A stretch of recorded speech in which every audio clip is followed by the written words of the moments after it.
Observação. Consideremos agora o caso de uma superfície fechada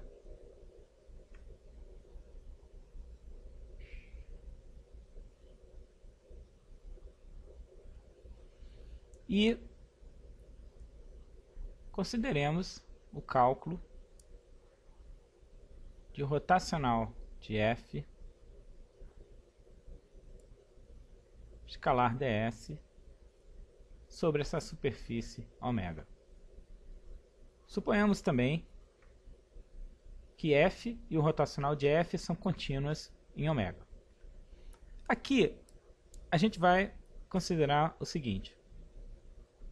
Vamos supor essa superfície ômega orientada, por exemplo, o vetor normal apontando para fora da superfície. Então a superfície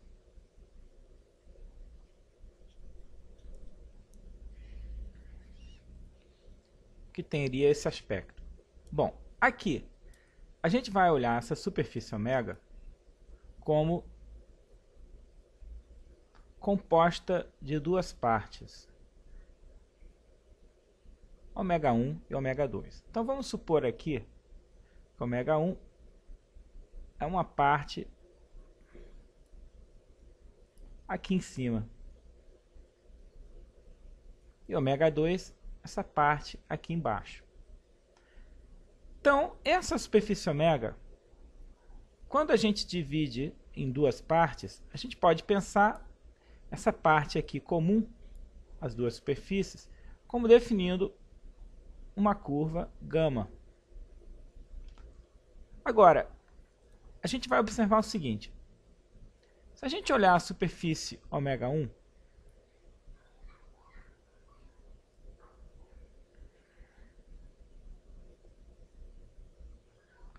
na orientação estabelecida, com o vetor normal apontando para fora da superfície ômega, que é fechada, a gente considera uma curva fechada nessa superfície ômega, como de costume, e segurando o vetor normal com a nossa mão direita, tendo o polegar ao longo do vetor n, os nossos dedos determinam uma orientação nessa curva fechada que tem esse aspecto aqui. Deslocando esse vetor n ao longo da superfície ômega 1, nós observamos que próximo da curva gama, borda de ômega 1, essa curva fechada daria uma orientação para gama que teria esse aspecto aqui. Ou seja, pegando esse vetor n, fazemos uma curva fechada na superfície ômega 1, circulando esse vetor n. Usamos então a regra, polegar apontando ao longo do vetor n, a mão direita, os dedos definem essa orientação e essa curva se deslocando próximo à curva gama, que é a borda de ômega 1, nos deu isso aqui. Ok.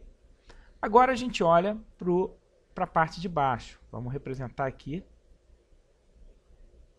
ômega 2.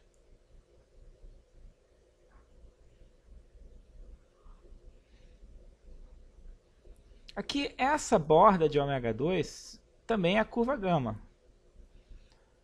Não necessariamente com a mesma orientação. Vamos ver então. Qual seria a orientação da curva gama, borda de ômega 2?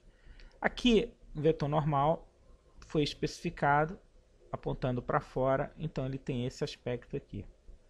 Então, mais uma vez, consideremos uma curva fechada em ômega 2, circulando esse vetor n.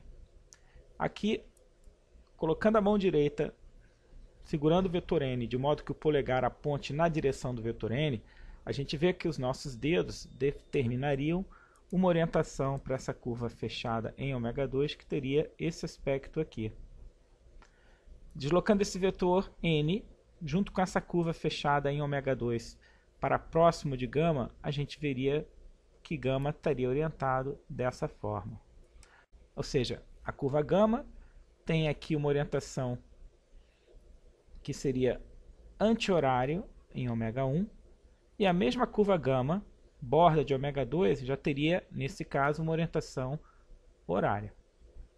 O que a gente faz então aqui é o seguinte: essa integral de rotacional de f escalar ds sobre ômega, a gente pode dividir em duas integrais. Isso aqui me daria integral sobre ômega 1 de rotacional de f escalar ds1 mais a integral de ômega sobre ômega 2 de rotacional de f escalar ds2. Agora, para cada uma dessas superfícies aqui, essas integrais de superfícies sobre ômega 1 e sobre ômega 2, eu posso usar Stokes. Então, usando Stokes, essa primeira integral sobre ômega 1, ela fica integral de f escalar dr. Aqui eu vou colocar gama, só que entendendo gama aqui com orientação dada nessa figura, ou seja, orientação anti-horária. Já essa outra integral aqui, também ela me dá uma integral de f escalar dr sobre a curva gama. Mas é a curva gama numa orientação horária. Ou seja, essa integral de linha, na qual eu vou transformar a integral sobre ômega 2, integral de superfície sobre ômega 2, vai ser transformada numa integral de linha. Só que essa integral de linha, a orientação da curva é oposta à curva borda de ômega 1. Então, se a integral de linha é sobre a mesma curva, mas com uma orientação oposta, isso aqui eu vou denotar como sendo integral sobre menos gama. Então, esclarecendo aqui, usando Stokes nessa primeira integral de superfície sobre ômega 1, a gente transforma a integral de superfície de rotacional de f escalar ds1 sobre ômega 1 numa integral de linha sobre uma curva gama, que é a borda de ômega 1. Já nessa integral de superfície de rotacional de f escalar ds2 sobre a superfície ômega 2, usando Stokes, a gente transforma numa integral de linha sobre a borda de ômega 2. Só que a borda de ômega 2, ela é a mesma curva que a borda de ômega 1, exceto que a orientação é oposta. Então, eu vou chamar a curva borda de ômega 2 como sendo menos gama, onde gama seria a borda de ômega 1. E aqui ômega, e aqui gama e menos gama já inclui orientações opostas, na convenção de utilizar menos gama como sendo a mesma curva gama, só que com orientação contrária. Como isso aqui é uma integral de uma integral de linha de um campo vetorial, a gente viu que se você muda a orientação, essas integrais têm sinais contrários, de modo que isso aqui resulta zero. Ou seja, a conclusão que a gente chega é que se você tiver uma integral de superfície de rotacional de f escalar ds